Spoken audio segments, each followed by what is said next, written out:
ఓం శ్రీ మహాగణాధిపతయే నమః. శ్రీ మహాసరస్వత్యే నమః. ఓం శ్రీ గురుభ్యో నమః.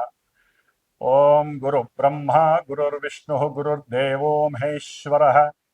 గురు సాక్షాత్ పరబ్రహ్మ తస్మై శ్రీ గురవే నమః. శ్రీ గురుస్వరూపిణ్యై శ్రీ మహాకాళీ మహాలక్ష్మి మహాసరస్వతి స్వరూపిణి దుర్గాంబికాయే నమో నమః. ఓం హయగ్రీవాయ నమః. ఓం శ్రీ మేధాదక్షిణామూర్తయే నమః. శ్రీ గురు దత్తాత్రేయాయ నమః. గురవే సర్వలోకానాం విషజే భవరోగిణాం నిధయే సర్వవిద్యానాం శ్రీ దక్షిణామూర్తయే నమో నమః. శ్రీ దక్షిణామూర్తి వారికి అట్లాగే గురు సమానులైనటువంటి పీఠాధిపతులకి అందరికీ కూడా పాదాభివందనం చేస్తూ పాదాలకి నమస్కారం చేస్తూ ఆషాఢమాసంలో వచ్చేటటువంటి ఈ నెల అనగా జూలై 10వ తేదీన గురువారం రోజున గురు పౌర్ణమి, వ్యాస పౌర్ణమి. ఈ రోజున చాలా విశేషమైనటువంటి శుభదినము. ఎందుకంటే అన్నిటికన్నా మానవునికి కావలసింది మేధస్సు, దానితో జ్ఞానము. ఈ జ్ఞానస్వరూపులైనటువంటి ఈ హయగ్రీవ వారు, అట్లాగే దక్షిణామూర్తి వారు, దత్తాత్రేయ స్వామి వారు, వీరు మాత్రమే గురువులు, సాక్షాత్తు పరమ గురువులు.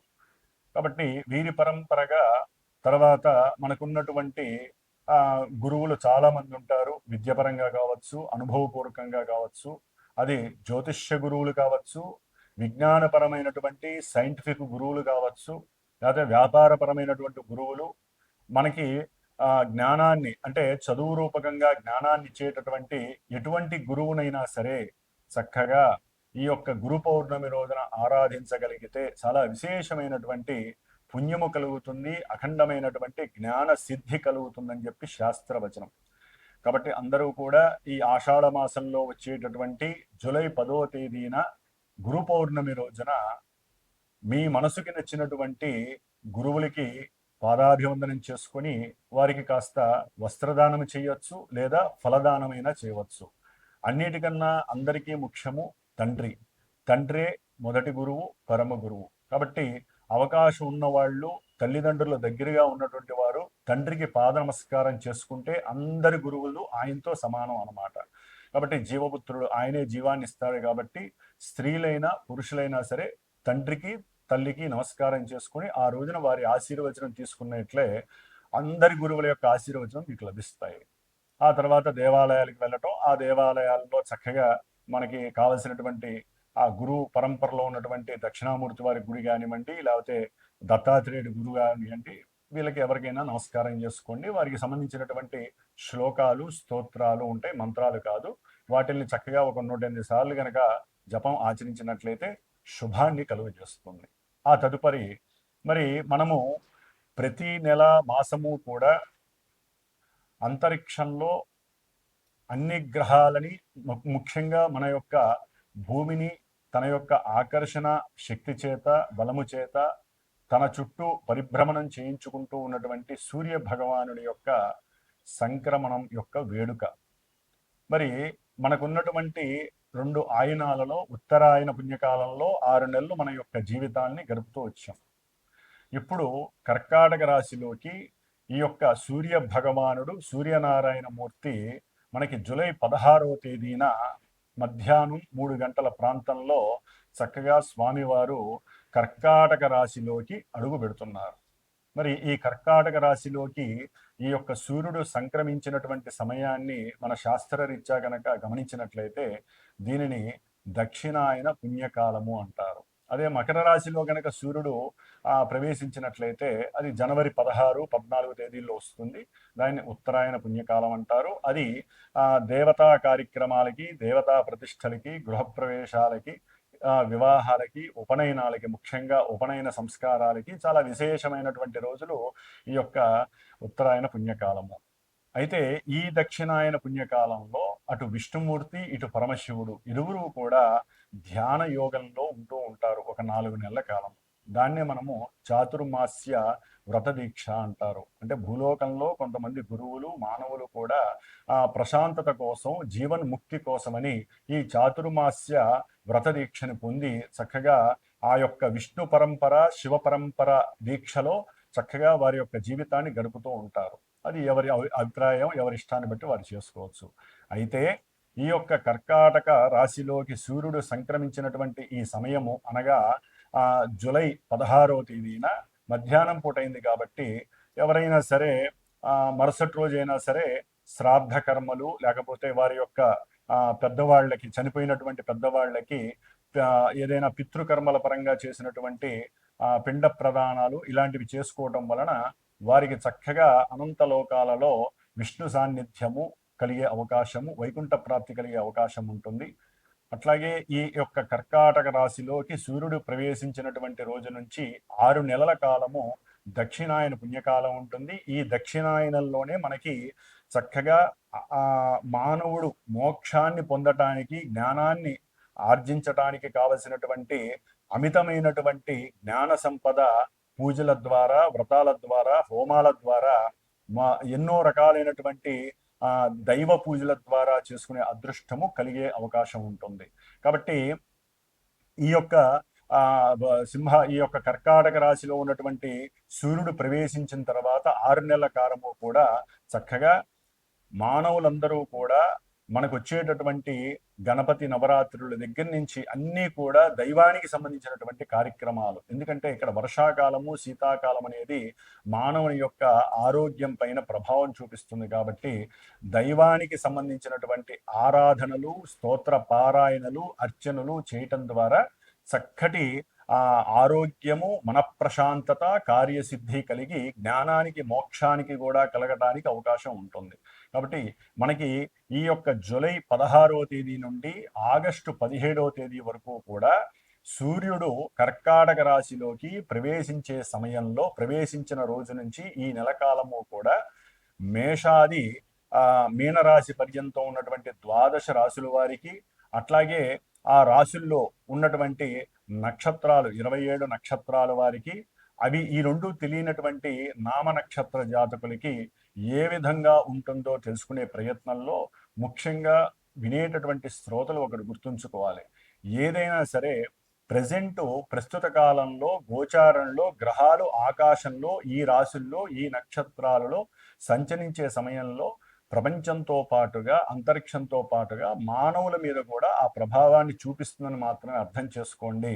జన్మజాతకంలో ఉన్నటువంటి ఆ గ్రహాల యొక్క స్థితిగతులు, అట్లాగే అంతర్దశల రీత్యా వారికి జరిగేటటువంటి ఈవెంట్స్ ప్రెజెంట్ గోచారంలో గ్రహస్థితులు ఏ విధంగా నిర్ణయిస్తాయో మాత్రమే తెలియజేస్తుంది. కానీ చాలామందికి తెలియక ఈ యొక్క రాశి లేకపోతే నాది నక్షత్రము మరి మాకు చెప్పినవి జరగట్లేదు, లేకపోతే మీరు చెప్పినట్టుగా మాకు నెగిటివ్ జరగట్లేదు, పాజిటివ్ జరుగుతోంది, పాజిటివ్ జరగట్లేదు, నెగిటివ్ జరుగుతుంది అంటున్నారు.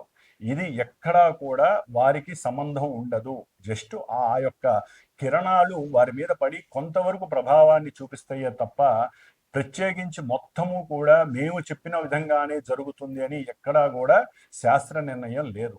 గోచార ఫలితాలు అంటే జస్ట్ మనం జాగ్రత్త పడడానికి ఈ నెలలో ఈ గ్రహాలు ఇక్కడ ఉన్నాయి కాబట్టి పాపగ్రహాలు ఈ విధంగా పాపస్థానాలలో ఉంటే మనం దానాలు, ధర్మాదులు, జపాలు, లేకపోతే అవతల వాళ్ళకి ఏదైనా దాన ధర్మాదుల రూపంలో లేకపోతే స్తోత్రాలు, శ్లోకాలు, పూజలు చేయించుకోవడం ద్వారా కొంత ఉపశమనం మాత్రమే లభిస్తుంది. ఇది గుర్తుంచుకొని ఈ యొక్క రాశి ఫలితాలను విని ధైర్యాన్ని తెచ్చుకొని ఏ విధంగా ఉండాలో ఆలోచించే మార్గమే ఈ యొక్క గోచార ఫలితాలు మాత్రమే. కాబట్టి మరి ఇక మేషరాశి నుంచి మీనరాశి వరకు ఏ విధంగా ఈ యొక్క కర్కాటక రాశిలో ఉన్నటువంటి సూర్య భగవానుడు అట్లాగే కుజుడు మనకి మారుతున్నాడు. దాదాపుగా ఒక 45 రోజులు బట్టి కుజ భగవానుడు మరి ఈ రేపు జూలై 28వ తేదీ వరకు కూడా సింహరాశిలో ఉండి 28వ తేదీ నుండి కన్యా రాశిలోకి మారుతున్నాడు ఈ కుజ భగవానుడు. అట్లాగే మనకి బుధుడు, ఈ యొక్క బుధుడు మనకి జూలై 18వ తేదీన ఉన్నటువంటి ఆశ్లేష నక్షత్రంలో ఉండి కర్కాటక రాశిలో వక్రత్వం చెందుతున్నాడు దాదాపుగా ఆగస్టు 11వ తేదీ వరకు కూడా. కాబట్టి ఆయన ఇచ్చే ఫలితాల్లో కొంత తారతమ్యం కలిగే అవకాశం ఉంటుంది. అట్లాగే ముఖ్యంగా మనకి ఉన్నటువంటి మాస ఫలితాల్లో శుక్రుడు కూడా ఈ శుక్రుడు చక్కగా ప్రస్తుతానికి తన యొక్క స్వక్షేత్రమైనటువంటి వృషభ రాశిలో ఉంటూ ఎంతో ఆనందాన్ని పంచుతున్నాడు. ఈ నెల అంటే జూలై 26వ తేదీ నుండి ఆగస్టు 21వ తేదీ వరకు కూడా మిత్రక్షేత్రమైనటువంటి మిథున రాశిలోకి మారతాడు. కాబట్టి ఈ యొక్క 17వ తేదీ ఆగస్టు వరకు కూడా కొన్ని గ్రహాల యొక్క మార్పుల వలన కూడా ఎన్నో రకాలైనటువంటి సంస్కారాలు జరిగే అవకాశం ఉంటుంది. అవన్నీ కూడా చక్కగా తెలుసుకొని జాగ్రత్తలు వహించుదాం అని చెప్పే ఆలోచనతో మరి ఇప్పుడు మన యొక్క ద్వాదశ రాశుల యొక్క ఫలితాలను ప్రారంభం చేద్దాం. తులారాశి వారికి జూలై 16వ తేదీ నుండి ఆగస్టు 17వ తేదీ వరకు కూడా చాలా విశేషమైనటువంటి కొన్ని సౌఖ్యాలు కలుగుతున్నాయి. ముఖ్యంగా తులారాశి వారికి 5లో ఉన్నటువంటి రాహువు కొంత అప్రయోజనాలని, మేధోబలాన్ని తగ్గించటం, అనుకున్న కార్యాలని ఆలస్యం చేయటం.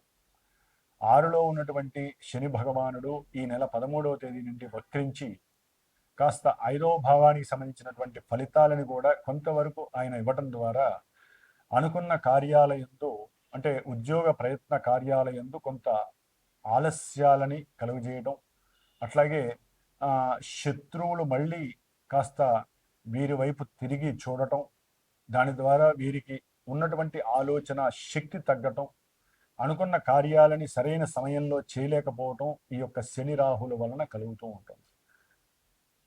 అట్లాగే శుక్రుడు ఈ యొక్క రాశి వారికి 8వ స్థానంలో ఉండి చక్కటి ఆనందకరమైనటువంటి ఆకస్మిక ధన ప్రాప్తిని కూడా కలుగజేశాడు. ఆనందాలని ఉత్సాహాలని కూడా కలుగజేస్తూ వచ్చాడు. ఇప్పుడు మళ్ళీ ఈ నెలాఖరు 26వ తేదీన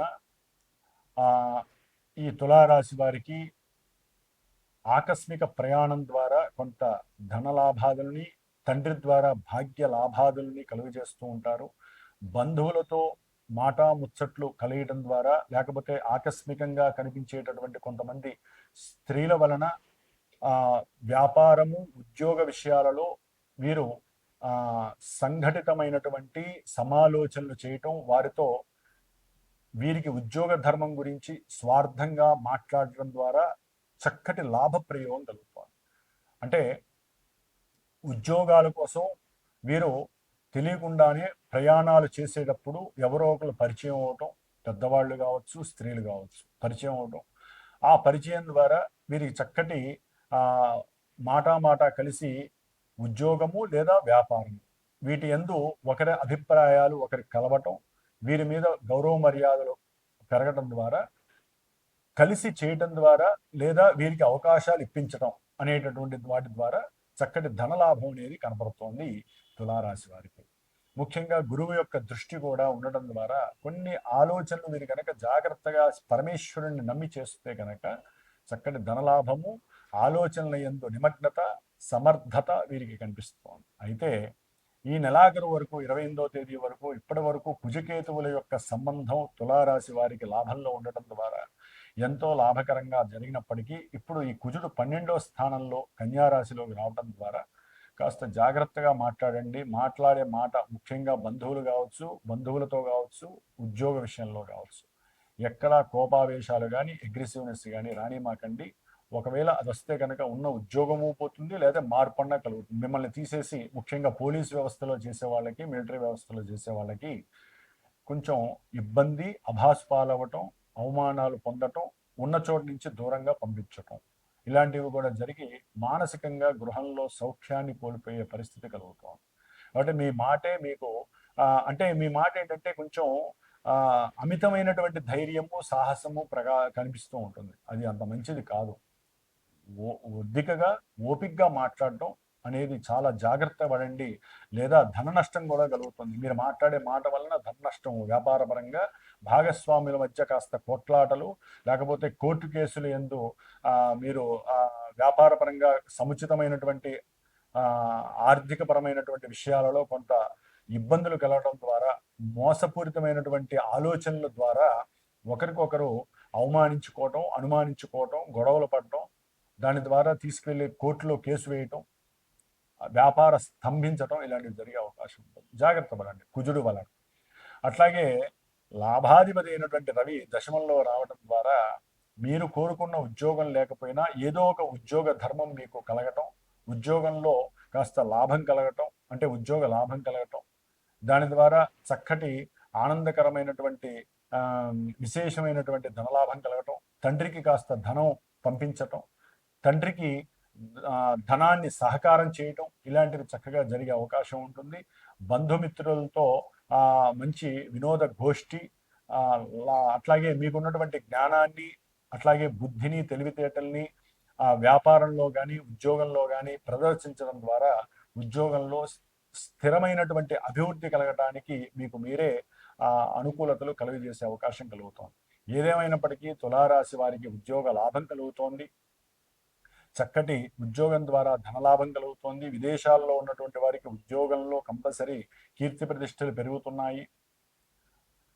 అట్లాగే గురు శుక్రుల వలన చక్కటి దర్పము, అధికార లాభము కలిగి మీరు చేసే ప్రతి ప్రయత్నము కూడా విజయవంతమయ్యి మీకున్నటువంటి ధైర్యము, పరాక్రమం వలన చక్కటి ధనలాభాదులు కలగడానికి అవకాశాలు ఉన్నాయి. కాబట్టి మీరు ముఖ్యంగా కుజుడికి సంబంధించినటువంటి దానాదులు లేదా సుబ్రహ్మణ్య పూజ లేదా హనుమంతుడి యొక్క ఉపాసన చేయటం ద్వారా, హనుమాన్ చాలీసా పఠించడం ద్వారా కలిగేటటువంటి మీకు జరిగేటటువంటి ఈవెంట్స్ ఆలస్యం కాకుండా ముందుకు వెళ్తాయి.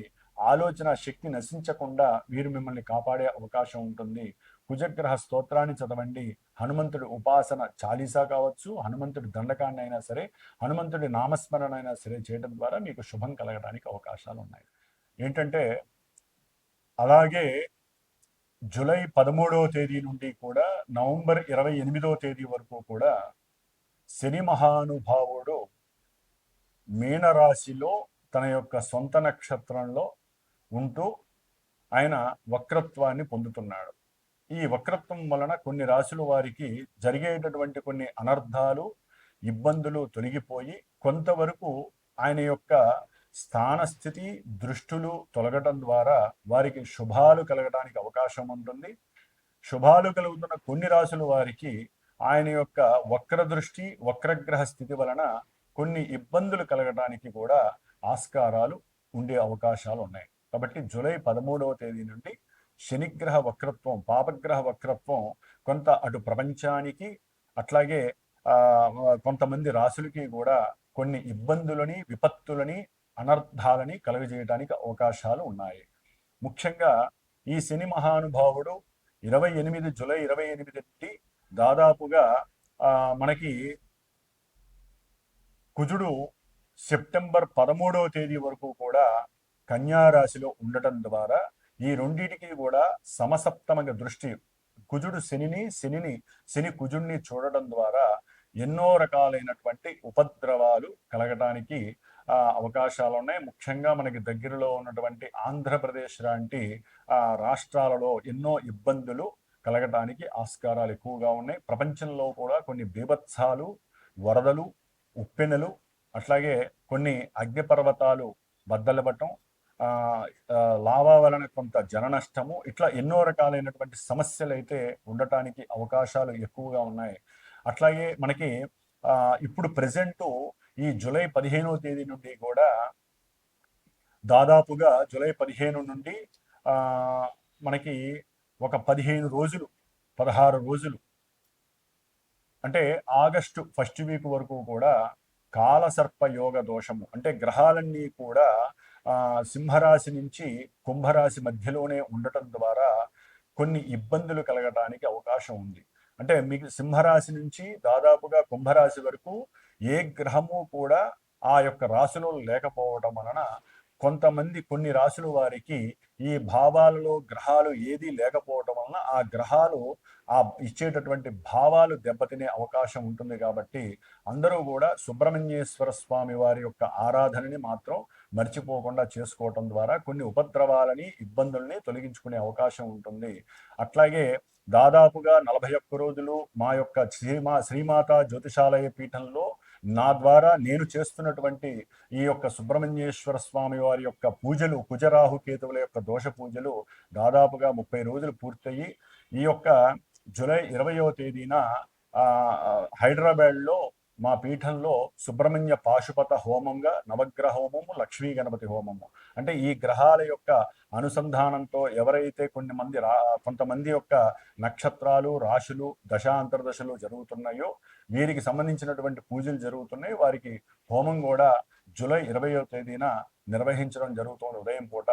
కాబట్టి ఆసక్తి ఉన్నవాళ్ళు, ఇబ్బంది లేకుండా ఉన్నటువంటి వారు చక్కగా నాకు గనక కాల్ చేసినట్లయితే వారికి కూడా వారి యొక్క గోత్రనామాదులు, నక్షత్రాలు చెప్పి వారికి ఉన్న ఇబ్బందుల్ని తొలగించడానికి, స్వామివారి యొక్క అనుగ్రహం కలిగేలాగా నా వంతు ప్రయత్నం చేయడానికి నేను సిద్ధంగా ఉన్నాను.